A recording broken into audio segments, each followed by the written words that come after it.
Tēnā koutou, tēnā koutou, tēnā tātou katoa. Welcome to the launch of the Salvation Army's State of the Nation report for 2023. We hope this presentation will be informative and challenging, but also a means of hope. The report will mostly focus on 2022 and the social and economic impacts of COVID and the war in the Ukraine, but will also note progress in Aotearoa New Zealand over a longer 5-year period. We are trying to understand how people are doing beyond the various impersonal indicators of economic progress. The theme for the report this year is costs of living. Ngā raurou whakaiti. This theme acknowledges the pressures that people are feeling as inflation begins to bite and people struggle to feed their whānau and find warm, dry and affordable shelter. It also suggests that we consider the very real price of social inequality beyond simply the price of food and housing. The report covers 5 areas: our children, work and incomes, housing, crime and punishment, and social hazards, which includes alcohol, drugs, gambling and debt. The authors who contributed to the report are Paul Barber, Ronji Tanilu and Ana Ika. They will each give a brief summary of the sections of the report they are responsible for, and then Gina Colvin will give a summary of the Māori Wellbeing section. As we present this Costs of Living report, I leave these words of Jesus with you. They hint at an expansive idea of what living might include, beyond the purely physical realm. I have come that they may have life and have it to the full. Tēnā koutou, tēnā tātou katoa.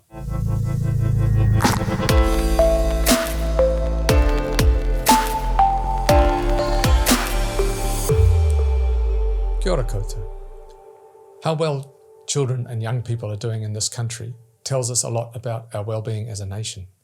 They represent the future potential of our land, but they also rely on the decisions of others about things like their education, housing, health and household income. Child poverty is a key indicator of child well-being, and the reduction in child poverty and hardship from 2018 through to mid-2021, the most recent figures, is a genuine achievement in the midst of the COVID pandemic. Poverty rates, however, remain too high. Child poverty rates for Pacific, Māori and disabled children are much higher than for other children. 1 in 4 Pacific children live in households that are in material hardship, going without such things as good shoes, visits to the doctor or sufficient food.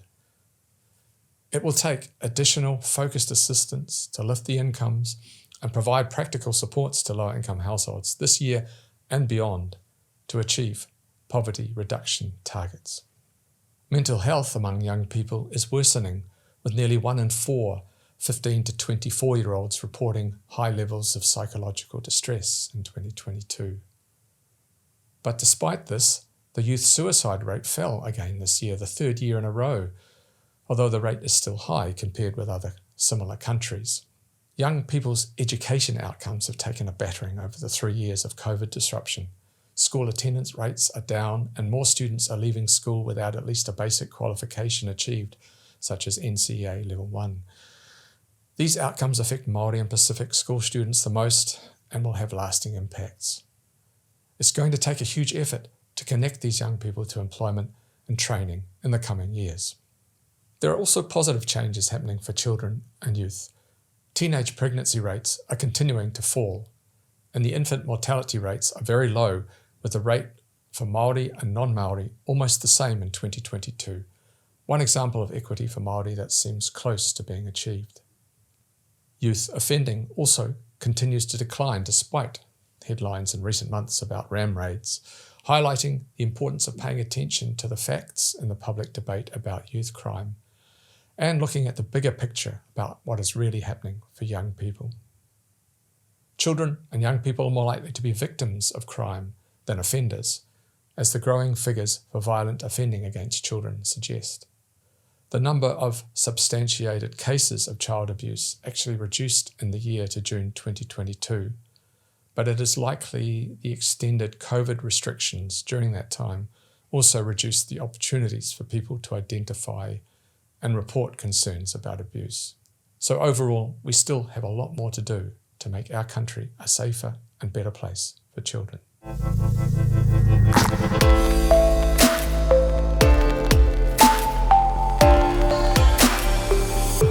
Kia ora koutou. The level of income is one of the most important contributors to people's life satisfaction and overall well-being. So that means looking at the changes in people's incomes, especially those on lower incomes, is an important part of our State of the Nation report. Having a job and the level of wages people earn determines the level of income for most people. And in 2022, we saw plenty of jobs available. The number of people in employment rose and the proportion of the population in the workforce remained high, despite the continuing pressures of the pandemic and rising costs. As a result, there were fewer people without a job. The unemployment rate remained around record lows throughout the year, but that still means some groups are finding it harder to find paid work. Pacific and Māori workers experience unemployment rates that are still more than double that of Asian and European workers. The unemployment rate for young people aged 15 to 24 years is decreasing, but it's still more than double the overall unemployment rate. In total, there are over 190,000 people who are jobless, who are looking for work or would like to have a job but cannot find one. This number is lower than it was before the COVID pandemic in 2019, but it's still a lot of people wanting work. Wages have been increasing in 2022, but rising inflation means limited gains in what you can actually buy with that additional income. Our economy has also continued to grow, meaning as a whole, our nation has more income to share out. But how we share that income did not change much. Overall, income inequality reduced only slightly, and our country is still much more unequal than a generation ago. The gender wage gap is unchanged. On an hourly basis, women earn on average about 9% less than men, and this hasn't changed much in the past 5 to 10 years. Pacific women experienced an even larger pay gap at 25% compared to European men. For those who aren't in paid work, the welfare support system determines whether their incomes are enough to live with dignity. There are about 14,000 fewer people needing income support at the end of 2022 compared to the previous year. Although the total number at 354,000 is still about 45,000 more than pre-COVID in 2019. Increases in welfare benefits from April 2022 helped lower-income households as they faced rising living costs. Since then, inflation has increased further and remained high at the end of the year, putting further pressure on household budgets.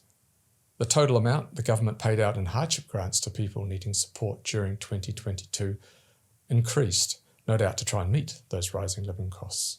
During 2022, there were some positive signs that hardship may be reducing. Fewer families with children reported not having enough food in the annual New Zealand Health Survey. That's continuing a trend of the last few years.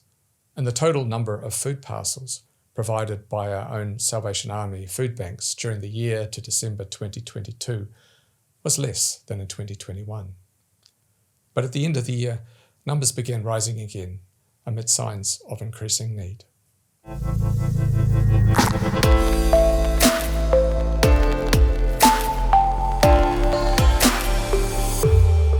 Have you ever done the jigsaw puzzle? It can be really frustrating, right? Because you're trying to make the pieces fit together to try and show the overall picture. Housing in New Zealand is like a giant, complicated jigsaw puzzle where you're trying to work out if there's any missing pieces or what the pieces are that don't actually fit. In New Zealand, we want everyone to have safe, secure, warm, affordable housing. That's the overall picture we're trying to work on as a nation. But there's some major pieces that are missing and pieces that aren't fitting properly or working well. And the result of this is people who are homeless or sleeping rough, people who are living in unsafe emergency housing, those who are struggling to find affordable rental properties, or people who are living in transitional housing for much too long. That's the result of housing that's not working well when the picture's not working well. The housing story in this year's report is massively impacted by the huge cost of living and inflation pressures that are squeezing all New Zealanders. But we need to remember that any squeezing of families can often be more damaging for people in whānau who are homeless or sleeping rough, or those living in emergency, transitional or social housing. We call this the sharper end of the continuum, the sharper end of the housing continuum. And many of the people that use our services are living in this kind of housing situation. There is some encouraging news in this year's report. For example, consents for building houses and the actual building of houses is going crazy right throughout the country, especially in the big cities. For example, between 2020 and 2022, housing consents jumped by 42%. And places like Wellington, Northland, Nelson, and the West Coast are showing massive housing production. And the social housing register started to decline for the first time after many years of steady increases. And also, house prices have declined again, which is good news for first home buyers and investors. But there's still some major challenging pieces that remain for this housing jigsaw puzzle. For example, the rental market continues to remain extremely tight. Across the country, rents have steadily increased, especially in the lower North Island and right across the South Island. And additionally, average household debt has increased again this year, and that's directly related to more housing and consumer and credit card spending from families, which again shows the cost of living and financial pressures that people have. And even though house prices have declined, this means there is more pressure on those who are homeowners, those who are battling high interest rates. The cost of living in the housing picture are huge in this year's report.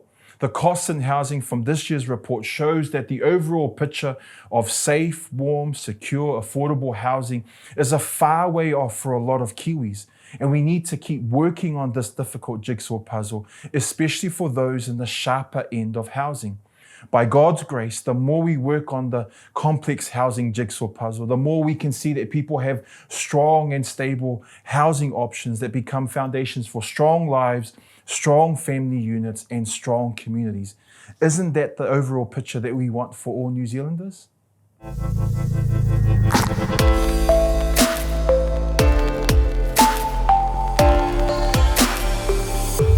The State of the Nation report this year is titled Costs of Living. And whilst we usually associate this phrase with economic impacts, the cost of crime to society goes far beyond economic impacts. Crime impacts the physical, mental, social, and financial well-being of all those in the criminal justice system. The criminal justice system is tasked with preventing and mitigating the cost of crime to society by holding people who offend to account, but also to ensure the safety and well-being of victims. The Crime and Punishment chapter aims to provide a snapshot of how we as a society manage and respond to crime. Did you know that only 25% of crime experienced by New Zealanders is reported to the police? If it's theft of a motor vehicle, it's 89%. If it's sexual assault, it's 8%. In the past year, reports of victimisations to police have increased to over 309,000, with over 220,000 unique victims. That's more victims of crime than the entire population of the city of Wellington. Despite these increases, the number of offenders and proceedings against them by police have declined. Resolution rates by police have declined. Convictions have declined. The number of criminal proceedings entering our district courts have also declined. However, jury trials reserved for more serious crimes have increased by almost 60% since 2017. The impact of COVID-19, in addition with the increase in cases that are serious and complex, highlight the pressures facing our courts. These pressures on our courts have resulted in our prisons having the highest remand population we have reported at 41%. Prisons are traditionally built to hold a remand population of 15%. So far, 1 in 5 prisoners on remand are released as sentencing with a sentence of time served. This means 20% of those on remand whilst in prison will not get access to work programs or rehabilitation programs provided by corrections. This is an injustice to both those on remand and their victims. 1 every 3 minutes, or 175,609. That's the number of family harm investigations the police attended in the past year, a 47% increase from 2017. In addition, the number of family harm investigations the police have deemed as a crime has also increased. However, the number of offenders for family harm has declined. This suggests that the seriousness and the frequency which offenders are perpetrating family harm has increased, and this raises serious concerns for the well-being and welfare of victims and their family. Despite these increases in family harm reported by the police, the number of charges, people charged, convictions, and imprisonments for family violence have significantly declined in the past year. In this year's report, we have shown trends similar to previous years, a move away from imprisonment and towards community sentences, declining levels of prosecutions and recidivism, but overall, there are very significant challenges facing our criminal justice system around victims, remand, and family violence. Transforming the criminal justice system to better support victims and break cycles of offending requires bold approaches that are rehabilitative, restorative, and holds offenders to account. A failure to do so means our society will continue to bear the cost of crime.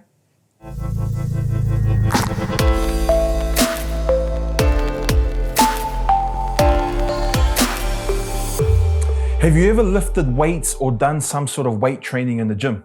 And it's super hard, right? The more weight you put on the bar, the heavier it becomes, and it becomes harder and harder to actually lift the bar. When looking at the social hazards section of this year's report, I thought about the weight, the pressure, and the burdens on New Zealand families.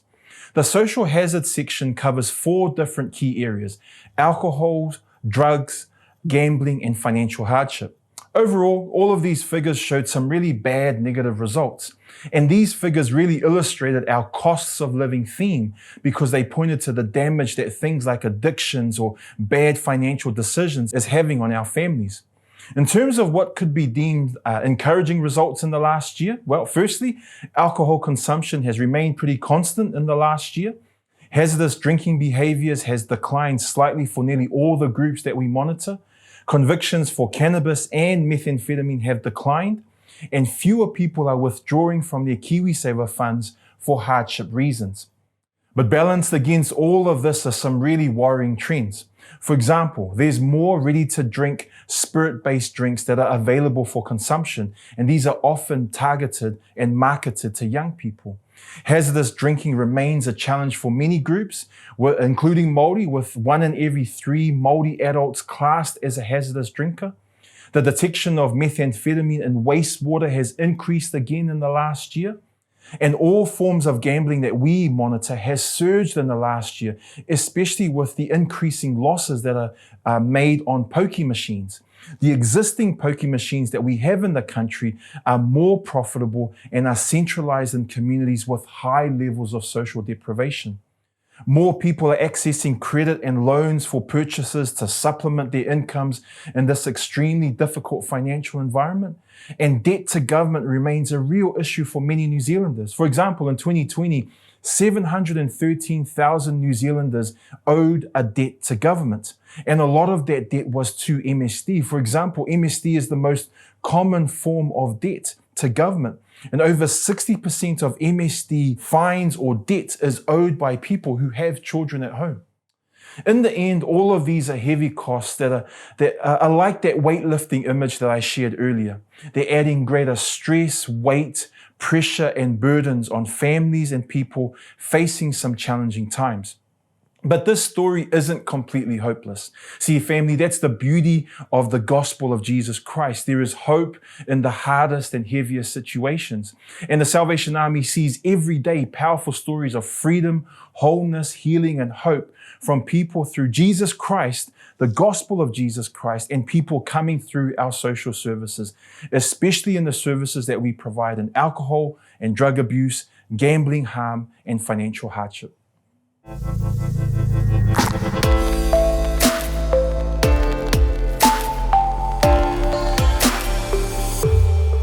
Tēnā tātou katoa. The Salvation Army has long held social transformation at the heart of its mission. We work with those at the very margins of society, including the homeless, those with addictions, those who suffer from food scarcity and poverty, and those who require support in the prison and justice system. Social transformation is about reducing the unfairness, the inequities that are behind these social problems. Historical traumas such as loss of land and identity are passed through generations. And so the Salvation Army seeks to partner with iwi and kaupapa Māori service providers in a collective community effort to better meet the needs of ngai Māori with compassion, excellent practice, and of course good data. In this report on Māori wellbeing and the state of the nation, we bring together national statistics affecting Māori. At the start of 2023, Māori are seeing improvements in some areas, but overall equity of outcomes between Māori and non-Māori remain a distant goal. For example, the proportion of Māori who report being able to speak more than a few words and phrases has been increasing. An example of equity close to being achieved is the infant mortality rate for Māori that has reduced sharply and now is close to parity with non-Māori. The transformation in the youth justice system also continues to reduce the large gap between offending rates for rangatahi Māori and non-Māori.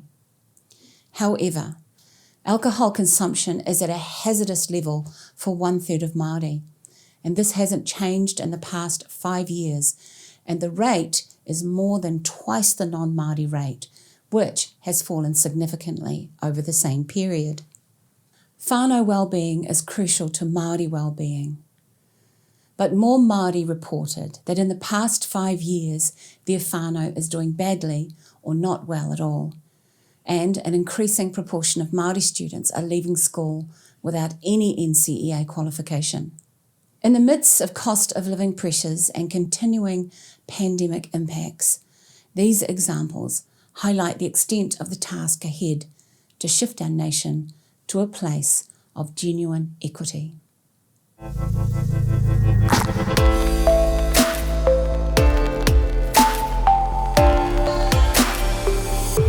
Tēnā tātou e te iwi pūta noa i te motu.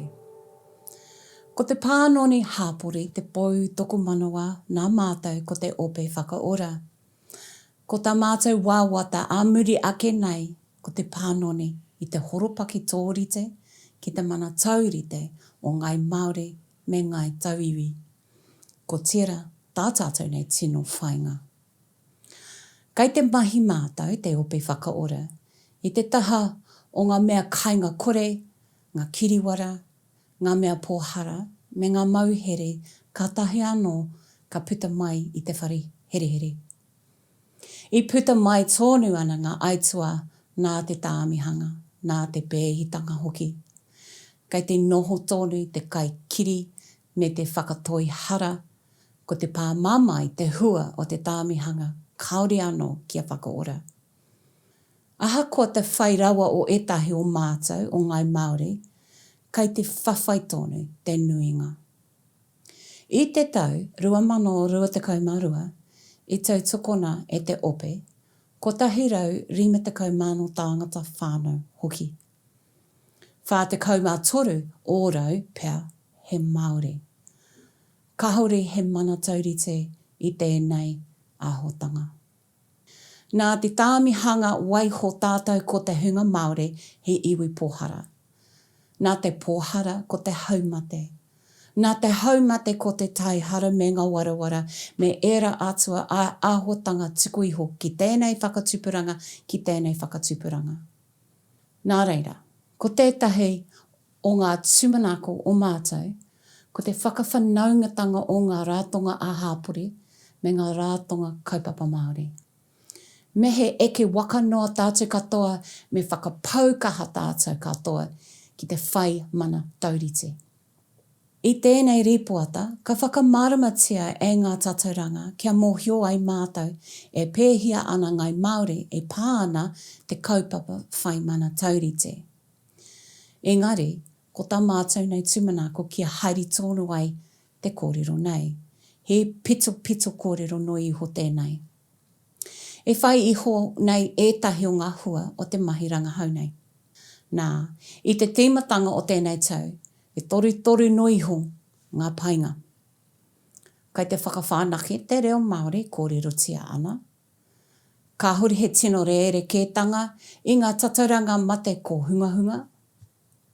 Nā te pānoni o ngā kōti taiohi e toko iti ngā whiu, pēra ki ngā whiu o ngā tauiwi. Aha koa era whakapainga ka heke atu etahi putanga. He mea kino tōnu te wara waipiro. I ngā tau e rima ko pāhore, kaori he pānoni. Ko tā paratia ngā tāngata inu waipiro ki te kino, he mea mōrearea te inu waipiro ki te hauora o te iwi Māori. Nui atu ngā Māori I whāki atu ana e hara te whānau I te pai I te whai ora hoki. I wehe atu ngā ākonga Māori I te kura karekau he tohu. I tēnei āhuatanga, ia mātou raurau I whakaiti ana, I tēnei wā mā te korona, me kawe atu mātou I ngā peke taumaha ki ngā tihi teitei, kia whai mana taurite mo te iwi Māori. Engari, me haere tonu te rapu whakawā. Ko tērā ta tēno kaupapa o te opi whakaora, ko te mana taurite o ngai Māori.